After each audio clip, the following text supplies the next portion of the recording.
हरे कृष्ण। हरि बोल। हरे कृष्ण।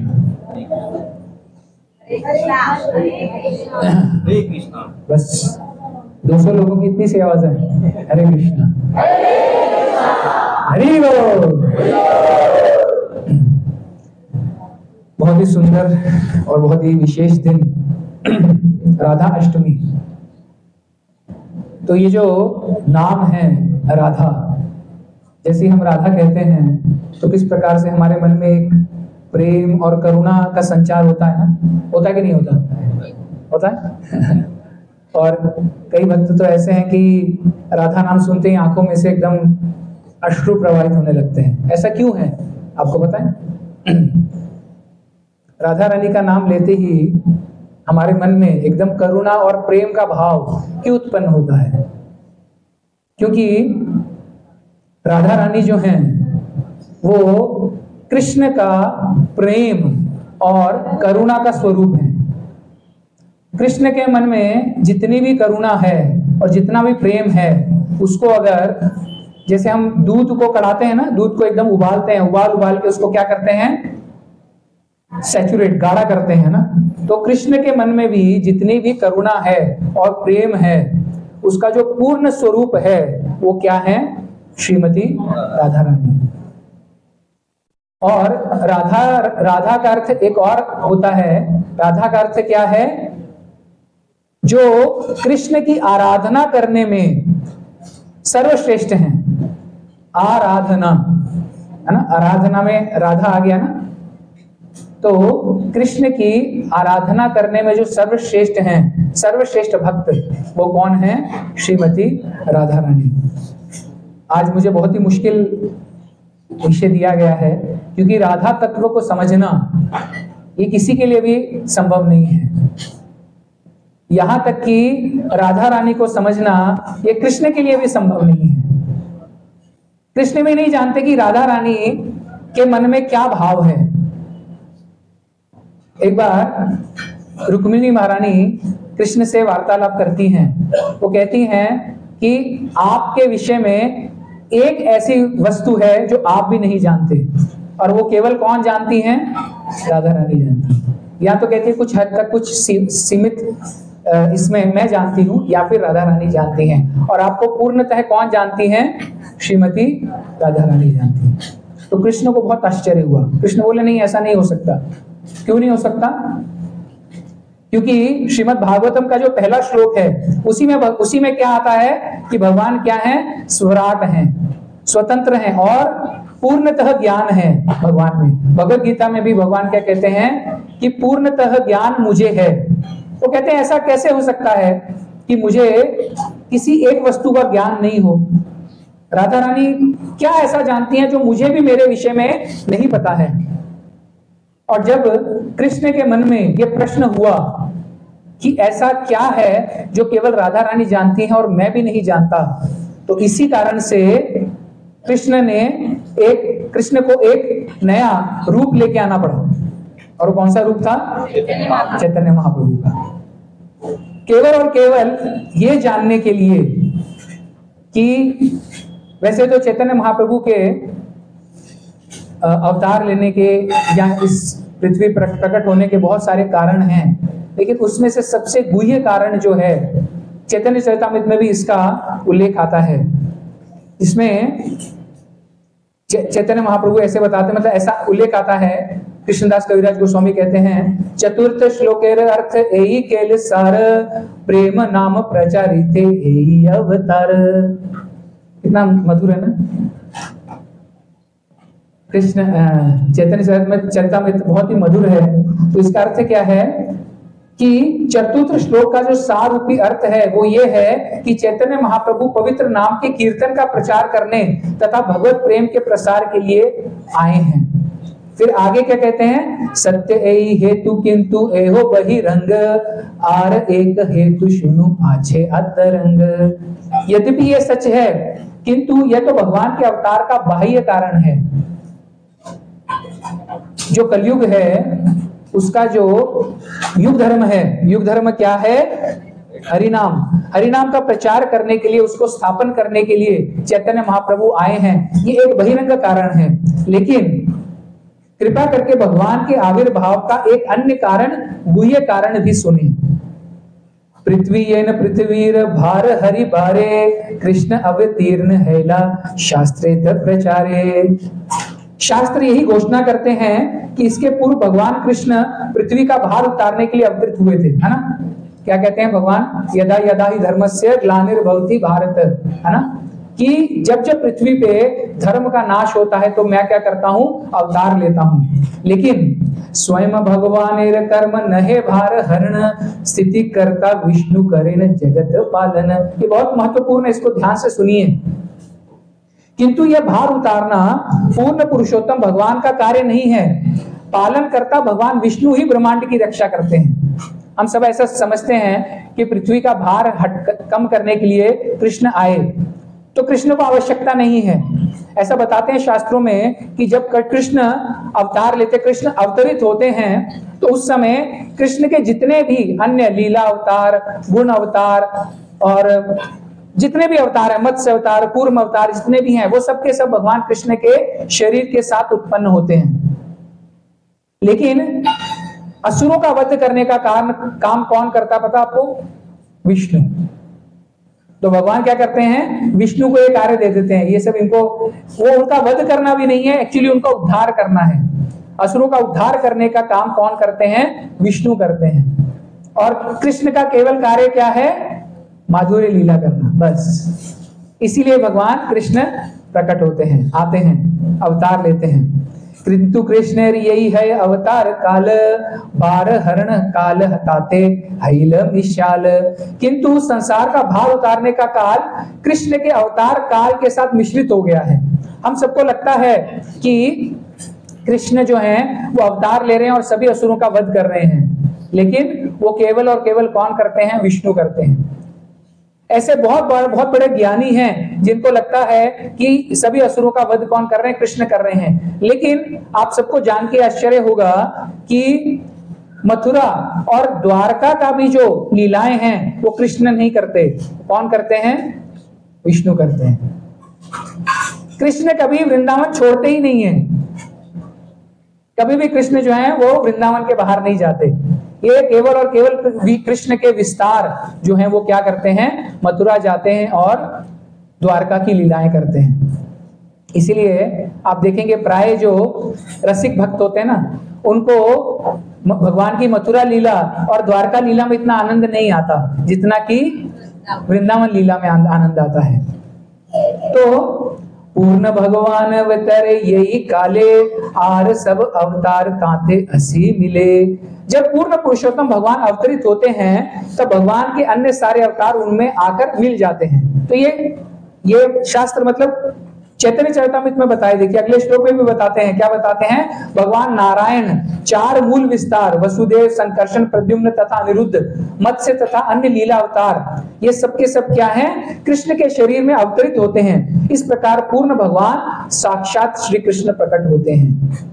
अतएव विष्णु तक्न कृष्ण शरीरे, विष्णु द्वारे करे कृष्ण असुर संहारे। अतएव उस समय भगवान विष्णु भगवान कृष्ण के शरीर में उपस्थित रहते हैं और भगवान कृष्ण उनके माध्यम से असुरों का संहार करते हैं। इस प्रकार असुरों का संहार जो है वो तो गौर कार्य है। जैसे हम कहते हैं ना, एक तीर और दो निशाने, है ना। जो बड़े बड़े लोग होते हैं वो एक ही तीर में क्या करते हैं? दो निशान साध्य करते हैं। उसी प्रकार से कृष्ण जो है जब आते हैं तो वो एक ही अवतार में बहुत सारे कार्य करते हैं। कृष्ण का अवतरित होने का मूल कारण क्या है? सबको पता है क्या कारण है उनका? क्यों आते हैं भगवान?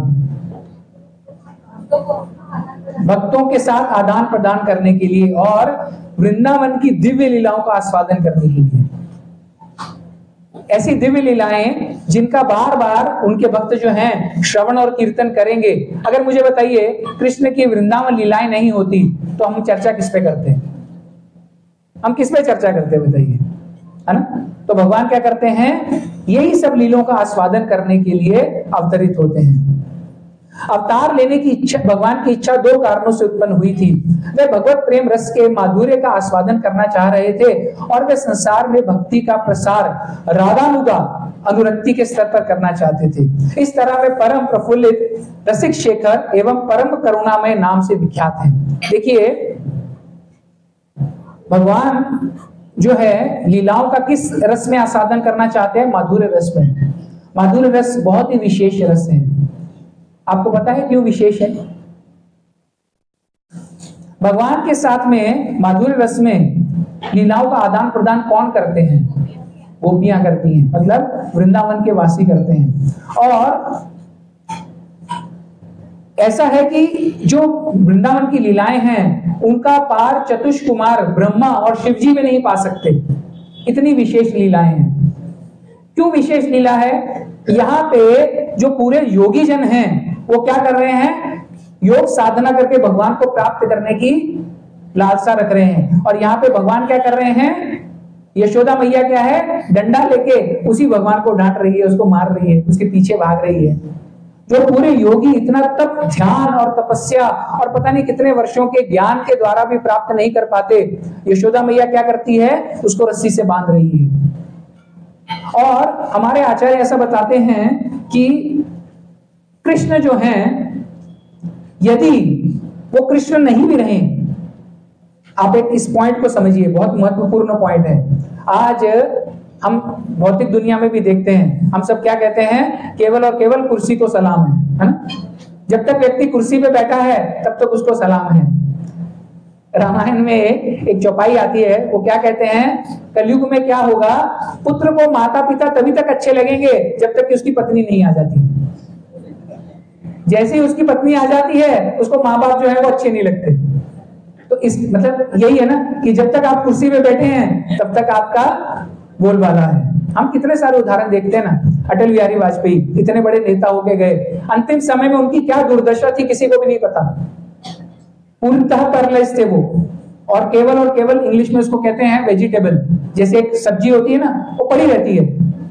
सब्जी में भी जीव है, जीव उसमें भी जीवन है, लेकिन वो कहीं हिल नहीं सकती, डुल नहीं सकती, जहां पे वहीं पड़ी है।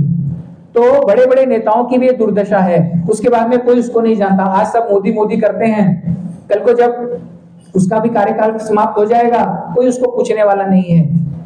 ऐसा बता रहे हैं हमारे आचार्य, यदि ऐसा संभव नहीं है, लेकिन यदि किसी समय ऐसा हुआ कि कृष्ण कृष्ण नहीं रहे, कृष्ण जो है वो अनंत कोटि ब्रह्मांड नायक नहीं रहे, तो हम जो भक्त हैं, हम जो कृष्ण भक्ति कर रहे हैं, हम क्या कहेंगे? अरे अब तो कृष्ण की वो वैल्यू नहीं है, अब कृष्ण की भक्ति नहीं, चलो कहीं और देखते हैं। और कोई देवी देवता है क्या जिनकी आज डिमांड हो?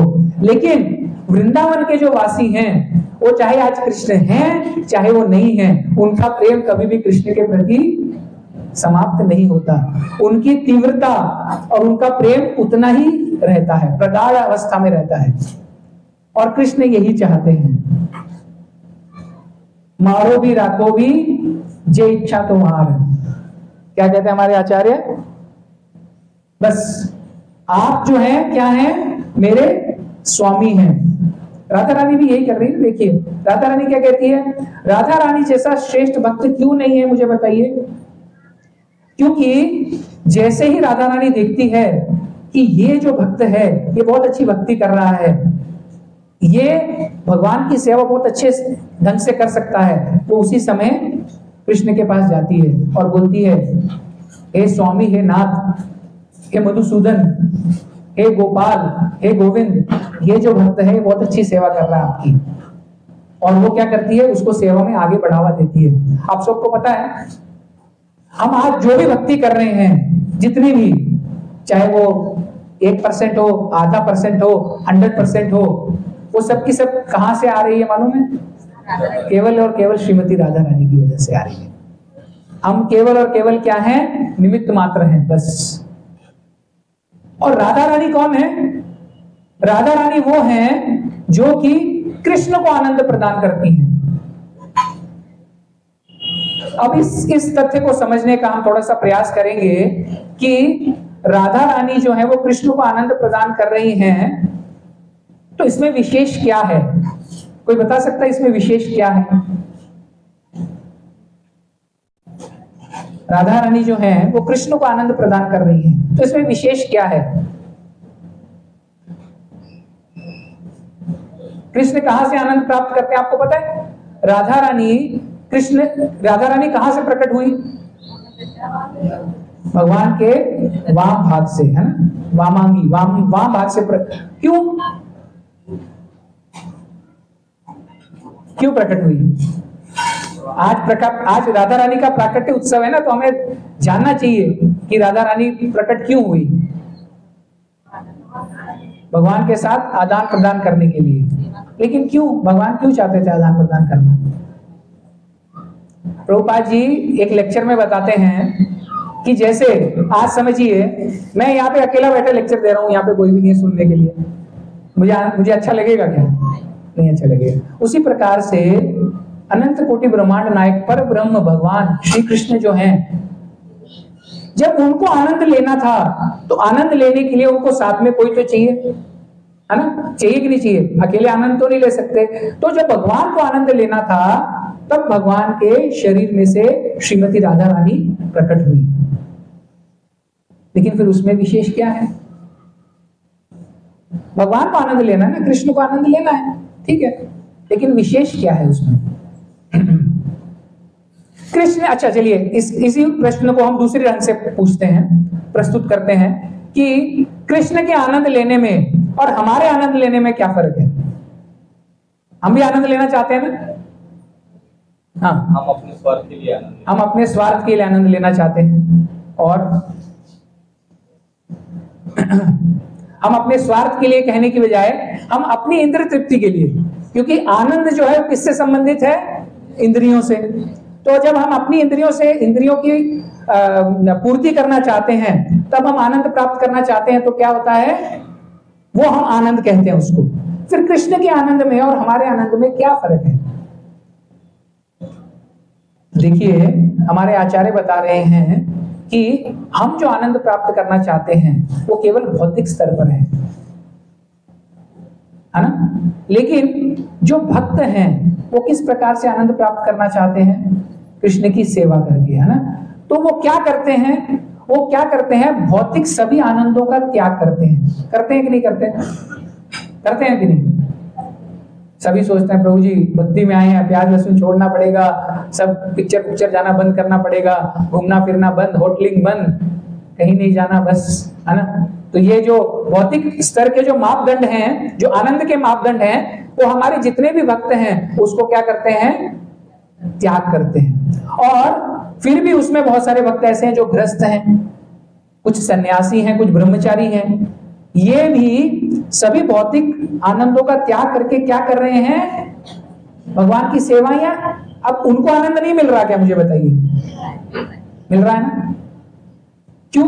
इस कैसे पता चलेगा कि आनंद मिल रहा है? प्रभु जी ब्रह्मचारी हैं या कोई सन्यासी हैं, इनको आनंद मिल रहा है, ये कैसे पता चलेगा? कैसे पता चलेगा? नहीं, आध्यात्मिक वो सब ठीक है, लेकिन उनको आनंद मिल रहा है नहीं मिल रहा, ये कैसे पता चलेगा?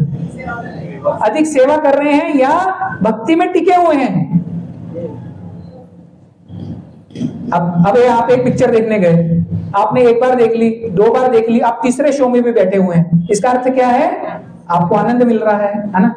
हमारे प्रभु जी हैं श्रीकांत प्रभु जी, उन्होंने 12 बार महाअवतार नरसिंह पिक्चर देखी, उनको इतना आनंद मिल रहा था, है ना? आनंद मिल रहा है इसलिए हम लोग टिके हुए हैं। तो इसीलिए ब्रह्मचारी जो है, सन्यासी भी टिके हुए हैं। इसका अर्थ क्या है कि उनको भौतिक आनंद से भी एक कुछ ऐसा दिव्य आनंद प्राप्त हो रहा है जो कि वो भक्ति में टिके हुए हैं, है ना? तो उनको कोई दिव्य आनंद प्राप्त हो रहा है तभी वो टिके हैं। तो कृष्ण जो कि भौतिक संसार से भी परे हैं, यदि उनको आनंद प्राप्त हो रहा है तो उनका आनंद कितना दिव्य होगा कि नहीं होगा, है ना? यदि उनको इतना दिव्य आनंद प्राप्त हो रहा है तो आनंद प्रदान करने वाली कौन है? इसलिए श्रीमती राधा रानी का जो स्थान है वो बहुत ही विशेष है। इसीलिए प्रभुपाद लेक्चर में बताते हैं कि जो हम सीधा 10वें स्कंद के पंचम 5 जो अध्याय हैं, जिसमें केवल और केवल रास लीला का विवरण आता है, उस रास लीला में भी प्रवेश करना चाहते हैं सभी भक्त। प्रभु जी रास लीला के विषय में बताइए। प्रभु जी रास लीला, तो प्रभुपाद कहते हैं कि वो जो लीला है वो साधारण लीला नहीं है। क्यों नहीं है? हमें तो यही समझ में आता है ना कि एक स्त्री है और एक पुरुष है, एक कृष्ण है और गोपियां हैं, आपस में आनंद उठा रहे हैं। रात को 12 बजे एक जंगल में मिल रहे हैं, चांदनी रात है, सुंदर हवा चल रही है, सुंदर दृश्य है, सुंदर सुगंधी है। तो ये तो हमें ऐसे ही लगता है, ये तो बहुत विशेष है ना, आनंद होगा, स्त्री पुरुष का ही आनंद होगा, इसीलिए सब क्या कर रहे हैं, ये भी वही चल रहा है। लेकिन वो दिव्य आनंद है ये हमें कैसे पता चलेगा? वो इस संसार के भौतिक आनंद के जैसा आनंद नहीं है। कैसे पता चलेगा? अभी तो हमने चर्चा किया कि कृष्ण भौतिक आनंद उठाते ही नहीं है, तो यदि वो रास लीला कर रहे हैं इसका मतलब उसमें जरूर कोई ना कोई दिव्य आनंद है, उसमें जरूर कोई और वो दिव्य आनंद हमारी दृष्टि से हमें ऐसा लगता है कि ये भी भौतिक स्त्री और पुरुष का ही संबंध है या कुछ ऐसी ही लीला चल रही है, लेकिन ऐसा नहीं है। क्योंकि यदि ऐसा होता तो फिर मुझे बताइए, सुखदेव गोस्वामी जी जो हैं या हमारे जितने भी आचार्य, जितने भी सन्यासी, जिन्होंने सभी भौतिक इंद्रियों का परित्याग किया है, और वो ही नहीं, हमारे आज के वर्तमान आचार्य भी, जैसे शिल प्रभुपाद जी, गुरुदेव परम पूज्य लोकनाथ स्वामी महाराज जी, या इस्कॉन के बाकी के भी जो गुरुजन हैं, वो इन सब लीलाओं का चर्चा क्यों करते? आपको लगता है कि वो आके आप सबको इसके ऊपर कथा बताते कि हाँ रास लीला चल रही है? इसका अर्थ क्या है? वो रास लीला जो है, वो जो शरद पूर्णिमा के चंद्र के सानिध्य में भगवान ने वृंदावन में लीला जो किया था, वो साधारण लीला नहीं है। केवल हमारी भौतिक दृष्टि से हम उसको देख रहे हैं, इसलिए हमें वो भौतिक लीला दिखती है। और उस लीला में भी क्या हुआ, जब सभी गोपियों के साथ में भगवान कृष्ण नृत्य कर रहे थे, तो जो गोपियां थी उनके मन में क्या आ गया? अभिमान आ गया, गर्व आ गया कि अरे कृष्ण हमारे साथ में नृत्य कर रहे हैं। और जैसे ही कृष्ण ने ये देखा कि इनके मन में अभिमान आ गया है, कृष्ण वहां से अदृश्य हो गए। और गोपियां क्या देखती हैं?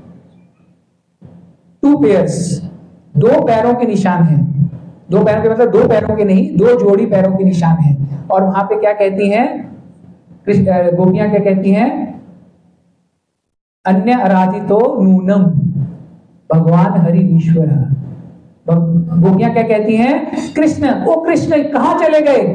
तो आपस में चर्चा करती हैं, ये कृष्ण जो है ये उसी गोपी के साथ गए हैं जो इनकी सबसे प्रिय है। क्यों? क्योंकि देखो यहाँ पे 2 जोड़ी पैर नजर आ रहे हैं, और जैसे ही वो थोड़ा सा आगे जाती हैं, फिर केवल और केवल 1 जोड़ी पैर दिखते हैं उनको, कृष्ण के। और उनको कैसे पता चलता है कि ये कृष्ण के पैर हैं, चरण चिन्ह हैं? हाँ, क्योंकि वो जो चिन्ह थे उसमें भगवान के चरण चिन्ह नजर आ रहे थे। भगवान के जो चरणों में चिन्ह हैं वो उनको नजर आ रहे थे। तो गोपियां कहती हैं, देखो देखो यहाँ पे अभी 1 ही जोड़ा चिन्ह रह गया है। इसका अर्थ क्या है? कृष्ण ने वो दूसरी जो उनकी प्रिय गोपी है उसको गोद में उठा लिया है या कंधे पे उठा लिया है। और वो गोपी कौन थी? आपको कैसे पता? लेक्चर मध्ये ऐकले। आपको कैसे पता राधा रानी थी? सुखदेव गोस्वामी जी ने तो नहीं कहा, राधा रानी का नाम नहीं लिया, उन्होंने लिया। कैसे लिया? अन्य आराधितो, आराधितो। क्यों? हमारे आचार्य ऐसा बताते हैं कि यदि सुखदेव गोस्वामी कौन है? राधा रानी के प्रिय तोते, शुक तोते हैं। यदि वो वहां पे राधा रानी का नाम ले लेते तो जो अष्ट सात्विक विकार हैं वो इतना प्रबल हो जाता कि वो आगे भागवत कथा ही नहीं सुना पाते। अब आप विचार करिए, सुखदेव गोस्वामी जो कथा किसको सुना रहे हैं? परीक्षित महाराज को। अब उनको पता है 7 दिन में इनकी मृत्यु होने वाली है, और 7 दिन भी नहीं है क्योंकि 10वें अध्याय तक वो पहुंच चुके हैं, लास्ट के 1-2 दिन बचे हैं। अब यदि वहां पे सुखदेव गोस्वामी राधा रानी का नाम ले लेते इतने उनके भाव प्रकट हो जाते उनके शरीर में कि वो आगे कथा ही नहीं कह पाते। तो इसलिए शुकदेव गोस्वामी ने अपने आप को वहां पे कंट्रोल किया। लेकिन काफी लोग कहते हैं अरे राधा रानी का नाम कहाँ आता है, शास्त्रों में तो कहीं राधा रानी का नाम ही नहीं है, शास्त्रों में तो कहीं राधा रानी का नाम नहीं है, ऐसा बताते हैं। लेकिन राधा रानी का नाम जो है वो गुह्य रूप में भगवत गीता में भी है और श्रीमद् भागवतम में भी है। भगवत गीता में कहाँ है? गर्भ संहिता में भी है। राधा रानी का नाम भगवत गीता में कहाँ है? देवी हेशा गुणमयी मम माया दुरत्यया। उसमें तो भगवान कह रहे हैं कि मेरी जो शक्ति है उसको पार पाना बहुत मुश्किल है ना, जो मेरी शरण में है उसी वही उसको पार। भगवान क्या कहते हैं? भगवान कहते हैं कि मेरे जो भक्त होते हैं मैं उनको उस शक्ति के आश्रय में रखता हूं। कौन सा श्लोक है प्रभु जी? महात्मानस्तु। हाँ, देवी प्रकृति आश्रय, देवी प्रकृति आश्रय। मैं अपने भक्तों को किस शक्ति के आश्रय में रखता हूं? वो देवी शक्ति। और वो देवी शक्ति कौन है? श्रीमती राधा रानी। क्यों? क्योंकि भगवान की 3 प्रकार की शक्तियां हैं। अंतरंगा शक्ति, हम कौन है? तटस्था शक्ति और बहिरंगा शक्ति। उसमें भी अंतरंगा शक्ति में भी 3 प्रकार हैं, संवित, आह्लादिनी और संदनी। जो आह्लादिनी शक्ति है वो क्या है? जो भगवान को आनंद प्रदान करती है। और राधा रानी, श्रीमती राधा रानी कौन है? आह्लादिनी शक्ति है। भगवान के देखिए, इसीलिए जो हम भक्ति कर रहे हैं, भगवान ने कह दिया भगवत गीता में कि जो मेरी भक्त हैं, जो मेरे भक्त हैं उनको मैं किस शक्ति के संरक्षण में रखता हूं? आह्लादिनी शक्ति। इसीलिए हम भक्ति में आके, हम यहाँ पे आके जो भी सेवा कर रहे हैं, जो भी हम भगवान की भक्ति कर रहे हैं, वो केवल और केवल किसके निर्देशन में है? श्रीमती राधा रानी। हम चाहे जितना मर्जी सोचें कि मैं अपने बलबूते पे मैं भक्ति कर रहा हूं, मैं रोज सुबह अपने बलबूते पे उठता हूं, मैं रोज 16 माला कर रहा हूं, मैं नियमों का पालन कर रहा हूं, नहीं। वो हमें शक्ति प्रदान करने वाली कौन है? श्रीमती राधा रानी। तो ये विशेष स्थान है श्रीमती राधा रानी का। फिर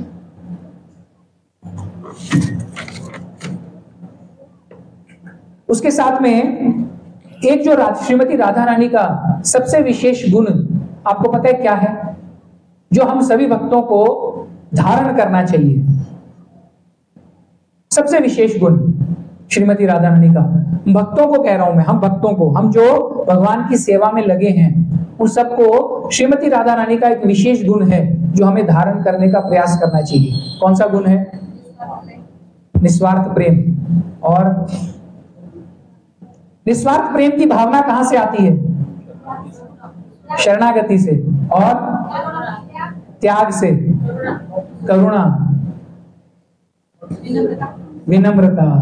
यस, सबसे महत्वपूर्ण भक्तों का जो सबसे बड़ा आभूषण है वो विनम्रता है। याद रखिए, आप कुछ भी पहन लीजिए, कितना भी अपने आप को सजा लीजिए, लेकिन भक्तों में विनम्रता, तृणादपि। इसीलिए चैतन्य महाप्रभु के जो शिक्षाष्टकम है उसमें ये सभी बताया है, तृणादपि सुनिचेन तरोरपि सहिष्णुना। अब आप कहेंगे श्रीमती राधा रानी किस प्रकार से विनम्रता की मूर्ति है, मुझे बताइए किस प्रकार से है? अभी हमने उसके ऊपर थोड़ा सा चर्चा किया था, किस प्रकार से हैं। तो श्रीमती राधा रानी जैसी विनम्र तो और कोई है ही नहीं। क्यों नहीं है?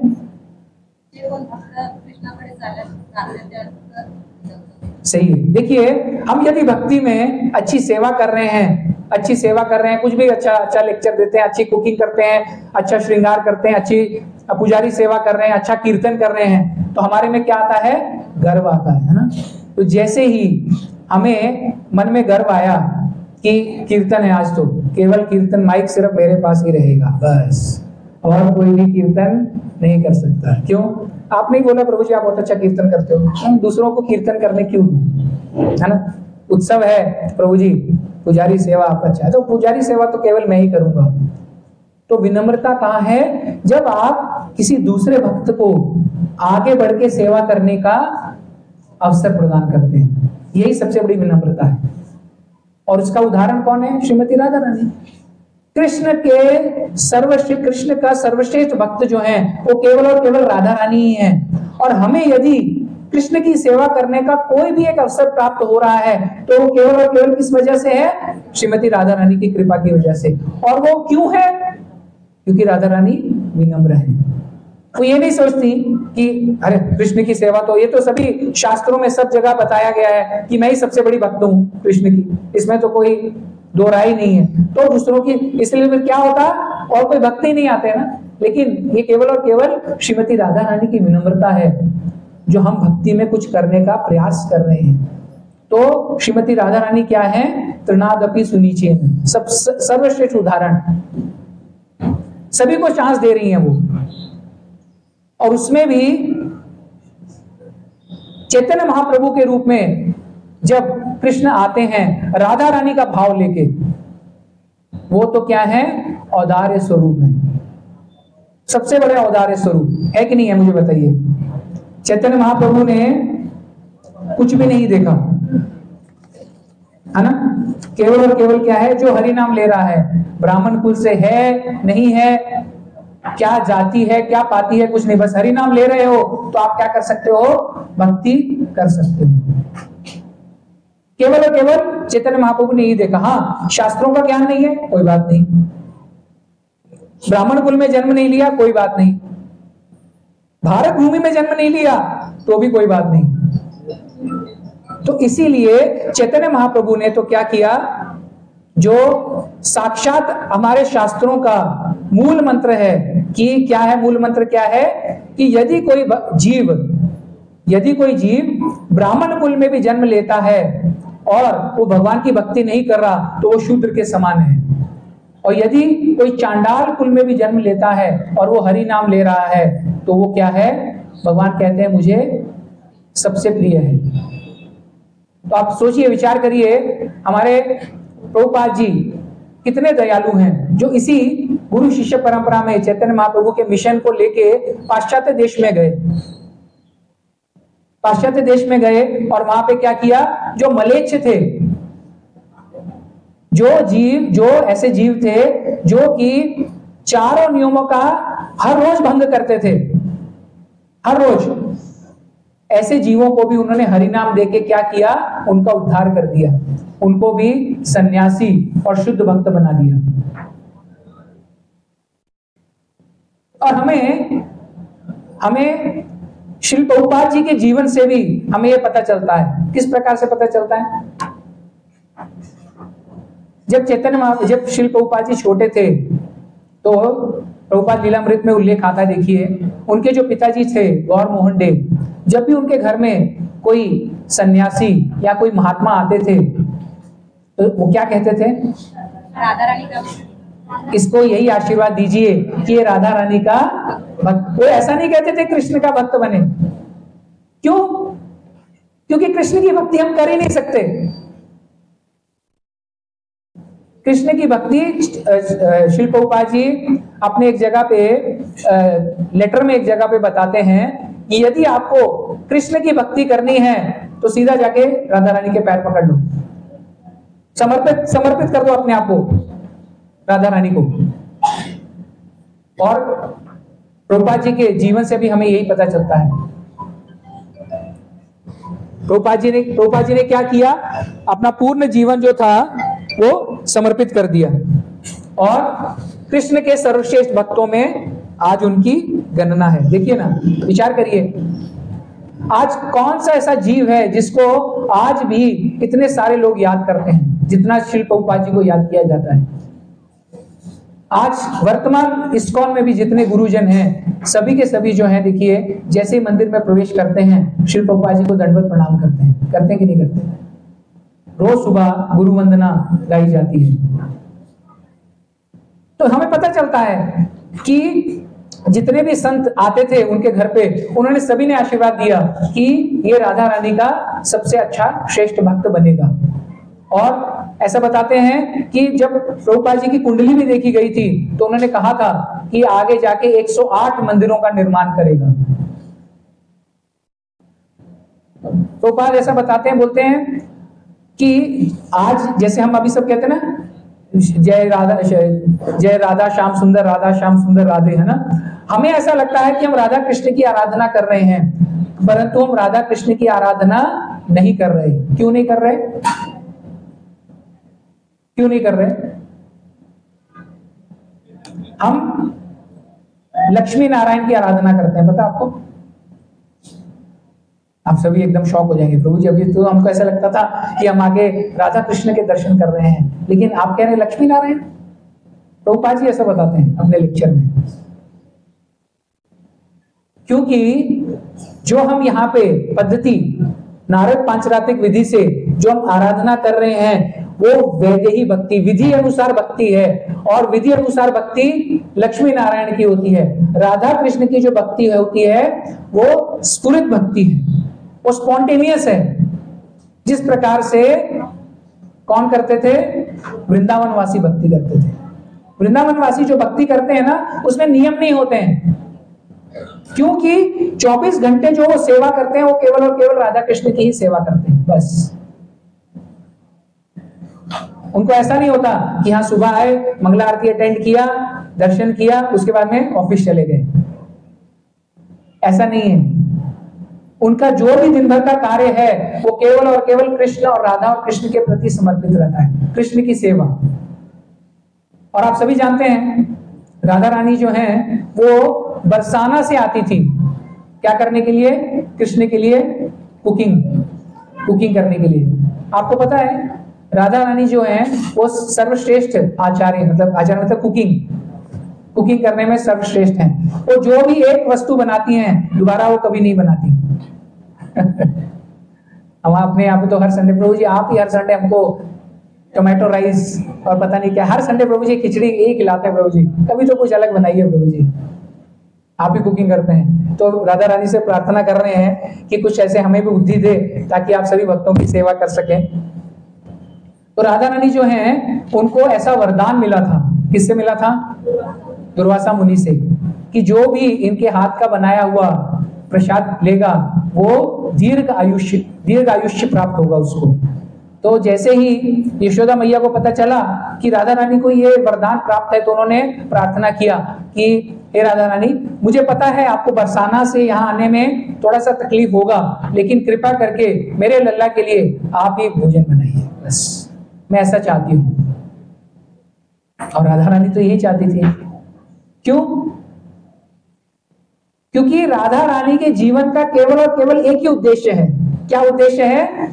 कृष्ण को सर्वश्रेष्ठ आनंद कैसे प्रदान किया जाए, बस उनके जीवन का केवल एक ही लक्ष्य है। तो मुझे बताइए ऐसा कोई जीव है क्या दुनिया में जो केवल और केवल यही चाहता हो कि बस मैं किस प्रकार से कृष्ण को प्रसन्न कर सकूं? और हमारे आचार्य ऐसा बताते हैं, जिस दिन भक्ति करते करते हमारे मन में भी ये भाव उत्पन्न हो जाएगा कि मैं किस प्रकार से कृष्ण की सर्वश्रेष्ठ सेवा कर सकता हूं,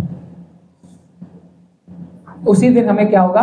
कृष्ण प्रेम प्राप्त हो सकती है, कृष्ण प्रेम की प्राप्ति हो सकती है। तो जैसे ही यशोदा मैया को पता चला कि हाँ राधा रानी इतना स्वादिष्ट, इतना इसको एक विशेष वरदान प्राप्त है, तो उन्होंने उनको कहा कि ठीक है आप आइए यहाँ पे और प्रसाद बनाइए। एक बार बनाया हुआ वो दोबारा कभी भी व्यंजन नहीं बनाती। और फिर इसके ऊपर बहुत सारे अलग अलग लीलाएं भी हैं कि जब कृष्ण प्रसाद प्राप्त करने के लिए बैठते हैं और राधा रानी सर्विंग करती हैं, तो किस प्रकार से कृष्ण और राधा रानी का जो है वो आंखें एक दूसरे से मिलती हैं। तो जैसे हमने अभी गाया, ये क्या गाया था पता है आपको हमने? राधा कृपा कटाक्ष स्तोत्र है ये, इसको वृंदावन का नेशनल एंथम कहते हैं। जैसे हमारे भारत देश का नेशनल एंथम है ना जनगण मन, उसी प्रकार से ये जो राधा कृपा कटाक्ष स्तोत्र है ये वृंदावन का नेशनल एंथम है। इसका अर्थ क्या है पता आपको? राधा कृपा कटाक्ष स्तोत्र, इसका अर्थ क्या है पता आपको? अभी जैसे आप सभी देख रहे हैं कि मैं जैसे अभी श्रीमान वृष कुमार प्रभु जी की तरफ मैं देख रहा हूं, लेकिन मुझे इधर कुछ माताएं भी नजर आ रही हैं, इधर कुछ प्रभु जी भी नजर आ रहे हैं, है ना? तो ये क्या है? ये कटाक्ष है। मैं डायरेक्टली नहीं देख रहा हूं, लेकिन मुझे बैठे बैठे महाविष्णु प्रभु भी नजर आ रहे हैं। या मुझे यहाँ पे माताएं भी नजर आ रही। तो राधा रानी जो है वो केवल और केवल कृष्ण को देखती है और किसी की तरफ नहीं देखती। पता है आपको?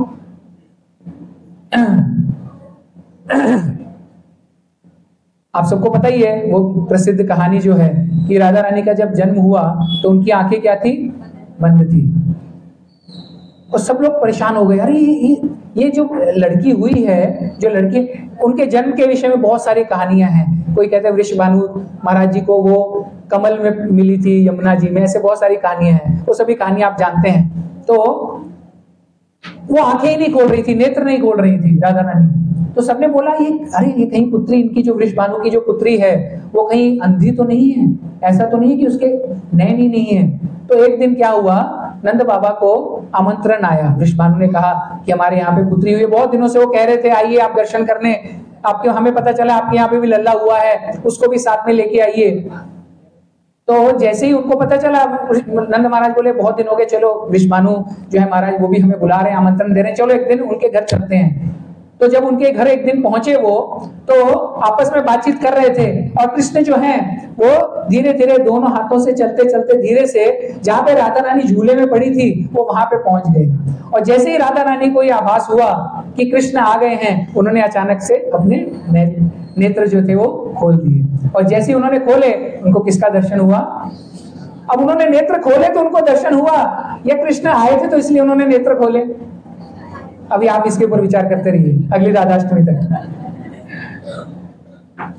तो जैसे उन्होंने नेत्र खोले, इसका अर्थ क्या है? राधा रानी केवल और केवल कृष्ण का दर्शन करती हैं। और वृंदावन के जो वासी हैं, जो भक्त हैं, जो रसिक भक्त, वो क्या चाहते हैं कि अरे राधा रानी हमें सरल दृष्टि से ना देखें, कभी ऐसे कटाक्ष भी हमारे ऊपर यदि डाल दिया तो हमारा तो उद्धार हो जाएगा। क्यों उद्धार हो जाएगा? क्योंकि यदि राधा रानी की दृष्टि क्षेत्र में आ गया कि हाँ ये भक्त यहाँ ये बैठे हैं, यहाँ पे आज यहाँ पे सत्संग में बैठे हैं, लेक्चर सुन रहे हैं, यदि उनको थोड़ा हाँ ये भक्त है, वो इमीडिएटली क्या करेंगी?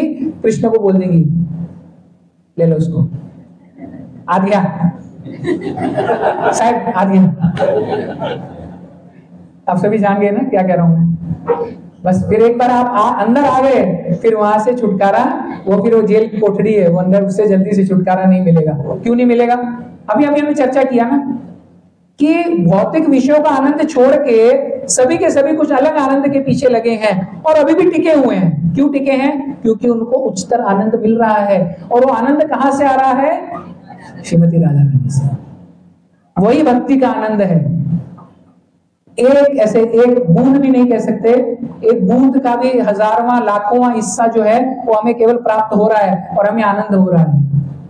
सभी को आनंद है कि नहीं है? सेवा में आनंद है कि नहीं है?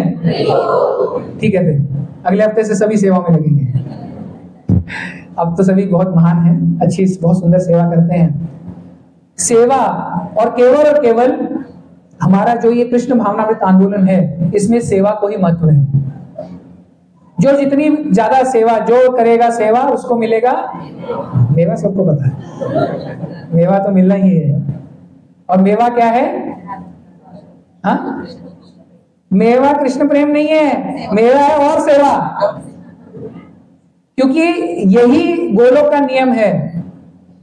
नियम क्या है वहां पे कि जब राधा रानी सज के आती है ना तो कृष्ण का प्रेम बढ़ता है, और कृष्ण का प्रेम बढ़ रहा है इसलिए राधा रानी और सजती है।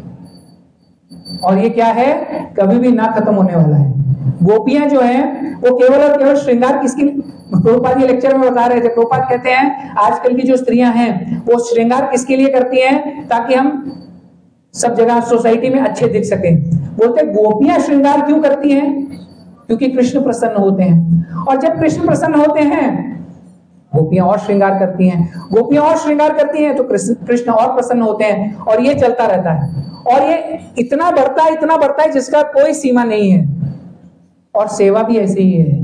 आप सेवा करेंगे कृष्ण प्रसन्न होंगे, कृष्ण और सेवा देंगे आप और प्रसन्न। इसलिए गुरु महाराज जी अपना साक्षात्कार बताते हैं। गुरु महाराज जी कहते हैं एक बार वरदराज के दर्शन के लिए मैं गया साउथ इंडिया में एक मंदिर है वरदराज, पता आपको? कृष्ण का मंदिर है। वहां पे भगवान वर दे, केवल खड़े खड़े वर देते हैं सबको, जो जिसको वर चाहिए ले जाओ। तो गुरु महाराज जी कहते हैं मैं वहां पे गया और मैंने उनके सामने हाथ जोड़े, मैंने कहा हे भगवान मुझे सेवा दो, मेरे जो बाकी गुरु भाई हैं वो इतनी सेवा कर रहे हैं, मैं कुछ भी सेवा नहीं कर रहा हूं, मुझे सेवा दीजिए। और गुरु महाराज जी कहते हैं उस साल इतनी सेवा मिली, इतनी सेवा कि मैं एक क्षण भी कहीं बैठ नहीं पाता था। आज यहाँ निमंत्रण, आज वहां निमंत्रण, आज वहां जा रहे हैं, बोले अगले साल मैं फिर से गया। मैंने कहा बस हे वरदराज बस करिए, बस मुझे और सेवा नहीं चाहिए। तो इसीलिए सेवा करेंगे किसको प्रसन्न करने के लिए? कृष्ण, और कृष्ण और सेवा दे देंगे। लेकिन यही भक्ति का आनंद है, भक्ति का आनंद ही ये है। गुरु महाराज जी कहते हैं, गुरु महाराज कहते हैं, बहुत सारे मेरे बाकी के जो वरिष्ठ शिष्य हैं गुरु महाराज वो कहते हैं महाराज तुम्ही किती फिरताय, जरा विश्रांती घ्या। महाराज म्हणतात विश्रांती आता इथं मिळणार नाही, आता तिथं गेल्यावरच विश्रांती आहे, इथं विश्रांती मिळणार नाही आम्हाला। क्योंकि जिस दिन हम, जीव का स्वभाव क्या है, जीव आराम से नहीं बैठ सकता, टिक के बैठ सकता क्या? अभी देख लीजिए आधा घंटा हुआ है, सभी को ऐसे हिल रहा है, कोई ऐसे हिल रहा है क्योंकि पैर दुखने लग गए हैं ना। जीव का स्वभाव क्या है, वो एक जगह पे बैठ ही नहीं सकता, उसको कुछ ना। देखिए हमारे शास्त्र जो है वो कभी गलत नहीं कहते, शास्त्र कहते हैं आपको सेवा करनी ही पड़ेगी, या तो माया की कर लो या कृष्ण की कर लो। अब ये डिसीजन आपका है, किसकी सेवा करना चाहते हैं? और सेवा मिलेगी, याद रखिए, बोलना आसान है कृष्ण की, लेकिन और सेवा मिल जाएगी। या तो कृष्ण की करो या माया की करो। और इसका उदाहरण है, आप सब कृष्ण की सेवा करने के लिए आए हैं तो आप यहाँ उपस्थित हैं, बाकी सब माया की सेवा कर रहे हैं, कर रहे हैं कि नहीं कर रहे? आपने भी किसी को बोला होगा अरे आज गणेश नगर में राधा अष्टमी उत्सव है, चला ना? नहीं, घर ही जरा काम है कि नहीं? बोला था कि नहीं? किस किसने बोला था? बोला था ना?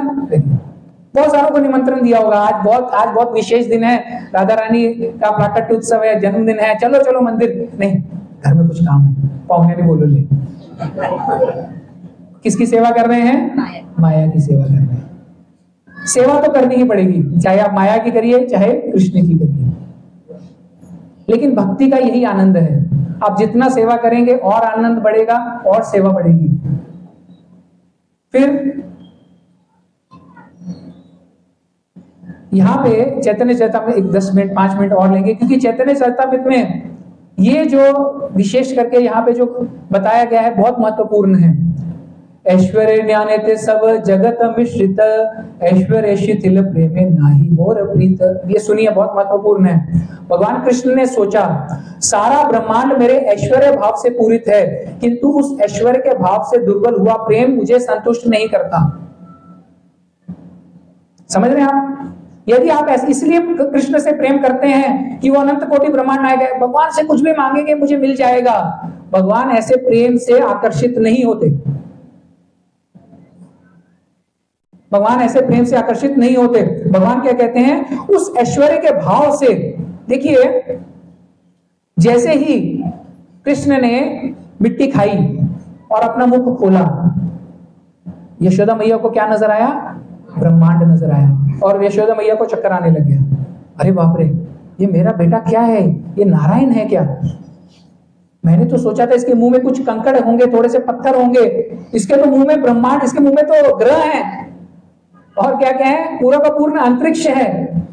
तो जैसे ही कृष्ण ने देखा कि अरे मैया जो है वो मेरी माया से ग्रसित हो रही है, कृष्ण ने वो पूरी की पूरी माया जो थी वो वापस खींच ली। कृष्ण जानते थे कि अगर इसको पता चल गया कि ये मैं इसका पुत्र नारायण हूं तो मुझे वो प्रेम नहीं मिलेगा, वो छड़ी नहीं मिलेगी। तो ऐश्वर्य भाव को क्या हुआ? भगवान क्या कहते हैं? उस ऐश्वर्य के भाव से दुर्बल हुआ प्रेम। जिस दिन हमें यह पता चलेगा कि अरे कृष्ण ही सब कुछ है, तो हमें कृष्ण की सेवा, कृष्ण कृष्ण है, समझिए, कृष्ण कृष्ण है, इस भाव से हमें सेवा नहीं करनी है। हमें केवल और केवल कृष्ण के साथ एक प्रेम रखना है, बस।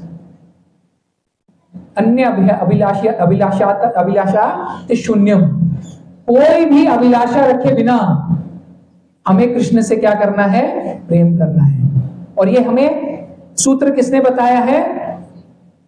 हमारे आचार्यों ने, रूप गोस्वामी पाद जी ने हमें ये सूत्र बताया है कि कोई भी अभिलाषा। अब आप कहेंगे प्रभु जी भागवतम में तो कहा गया है कि जिसकी कुछ भी आशा है, जिसकी कोई भी आशा नहीं है, मोक्ष काम उधार दी, है ना, तीव्रेन भक्ति योगेन,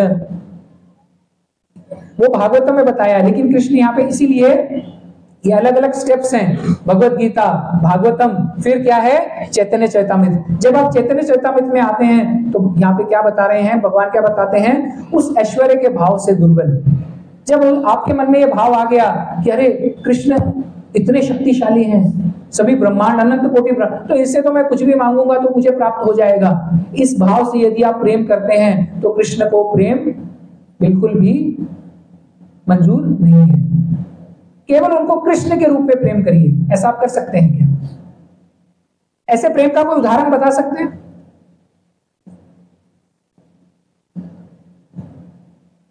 है कोई उदाहरण? बहुत सारे उदाहरण हैं, आप सभी बैठे हैं, आप सभी उदाहरण हैं। क्यों? माँ बाप का प्रेम कैसा होता है? होता है कि नहीं? निस्वार्थ होता है ना। अगर आज आपका बेटा कमिश्नर बन जाए, आईजी बन जाए, डीआईजी बन जाए, लेकिन फिर भी वो क्या रहेगा? आपका पुत्र ही रहेगा, है ना।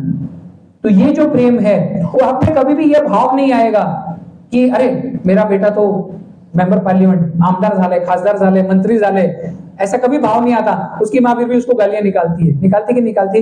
भगवान यहाँ पे यही कह रहे हैं, क्या कह रहे हैं? हमारे ईश्वर माने अपना के हीन, तार प्रेम वश आमी नहीं अधीन।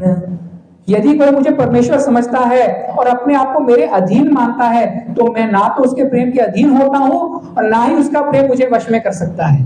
अब भगवान ने बता दिया, देखो, इसलिए आके झगड़ा किया करो। आके झगड़ा करने का रोज काय किती सेवा देता है प्रभू तुम्हें, सकाळी उठायला सांगितलं तुम्ही उठवला नाही मला। झगड़ा भगवान आगे बताएंगे, देखिए, आमा कहते ये भक्त भजे यही भावे, तारे से भावे भजी यही मोर स्वभावे।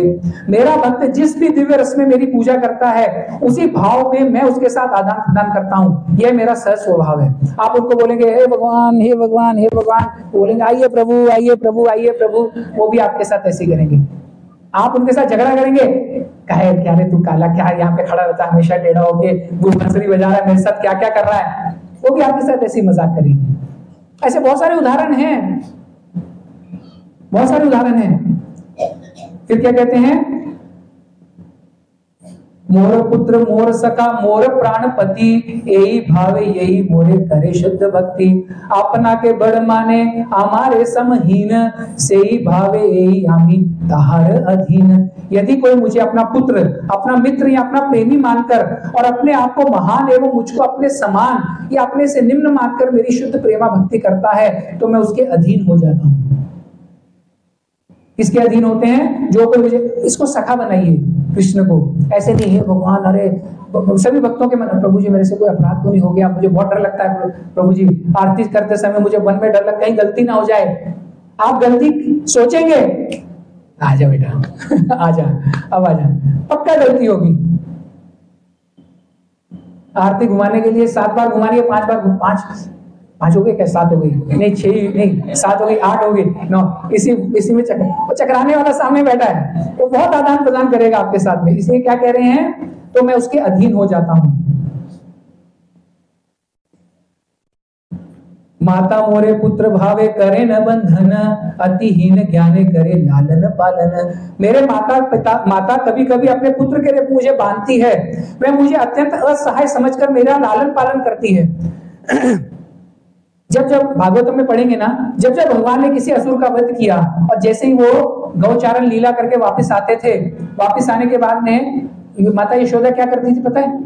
जैसे उनके मित्र बताते थे, अरे मैया आज तुझे पता नहीं तेरे कान्हा के साथ क्या हुआ, अरे वो कान्हा आज वो वहां गया था, आज इतने बड़े असुर को मार दिया।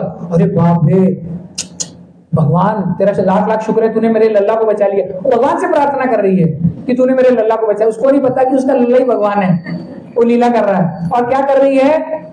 गौमूत्र से उसको स्नान कराती है, फिर मंत्रों के द्वारा वेदों का मंत्र उच्चारण के नारायण कवच पढ़ रही है, और हे भगवान चारों दिशाओं से इसकी मेरे लल्ला की मेरी रक्षा कर। भगवान यहाँ पे यही बता रहे हैं। वो क्या कर रही है? मेरा पुत्र तो असहाय है, ये तो असुरों का वध कर ही नहीं सकता, अरे ये तो चींटी नहीं मार सकता, ये असुर को क्या मारेगा?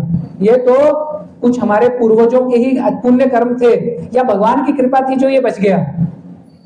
तो ये भाव से क्या कर रहे हैं? जो सभी ऐसे बहुत सारे आता है, जो गोपियां हैं, व्रज गोपियां, वो आके बताती हैं यशोदा मैया, अरे इसकी आरती उतार, इसको क्या कर, टोने टोटके से इसका इसको ये ताबीज जो धागा बांध, ताकि इसका कोई अनर्थ ना हो। तो भगवान क्या कहते हैं कि ऐसे भाव से मेरी माता जो है मेरा लालन पालन करती, इसीलिए मैं उसके अधीन हो जाता हूँ। सखा शुद्ध सख्य करे स्कंदे आरोहण, तुम्ही कोंबड़ लोक तुम्ही आमी सम।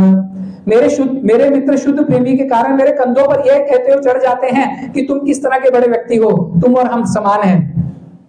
आपने सुनी है वो भी लीला, क्या कहते हैं, हाँ तू होगा बहुत बड़े राजा का बेटा, तू हमें कंधे पे नहीं उठाएगा तो हम तुझे नहीं खिलाएंगे। भगवान यहाँ पे बता रहे हैं, प्रिय यदि मान करी करे भरसन, वेद स्तुति हेते हरे से ही मोर मन। यहाँ पे देखिए भगवान ने पूर्णतः सार बता दिया। क्या कह रहे हैं, यदि मेरी प्रियतमा रूठ कर मेरी भत्सना करती है तो वह वेदों की पावन स्तुतियों से बढ़कर मेरे मन का हरण कर लेती है। भगवान को सबसे प्रिय क्या है पता है क्या, ब्रज गोपियों की गालियां।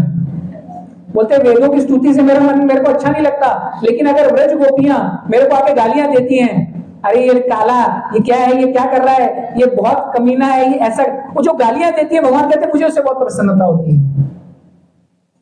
और वेदों की स्तुति से, इसीलिए एक बार दामोदर से कहा प्रभु जी से मेरी चर्चा हो रही थी, मैंने कहा प्रभु जी आप आरती करिए। बोले प्रभु जी हम तो रोज आरती करते हैं, रोज भगवान देखते हैं, अरे ये फिर से आ गया आरती उतारने के लिए, मेरी रोज आरती लेके अगरबत्ती लेके पुष्प अर्पण करता है, ये फिर आ गया।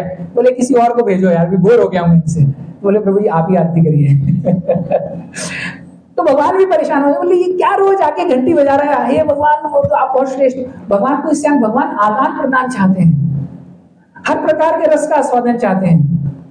देखिए हमने अभी भावतार नरसिम्हा पिक्चर में देखा हिरण्यकशिपु और इनका, हम तो कितना हिरण्यकशिपु को बहुत अच्छा मारा, हिरण्यकशिपु हिरण्याक्ष, हम उनको नाम रखते हैं, लेकिन ध्यान रखिए भगवान क्या कहते हैं, उनके अंदर की जो बुराइयां हैं उनको देखिए।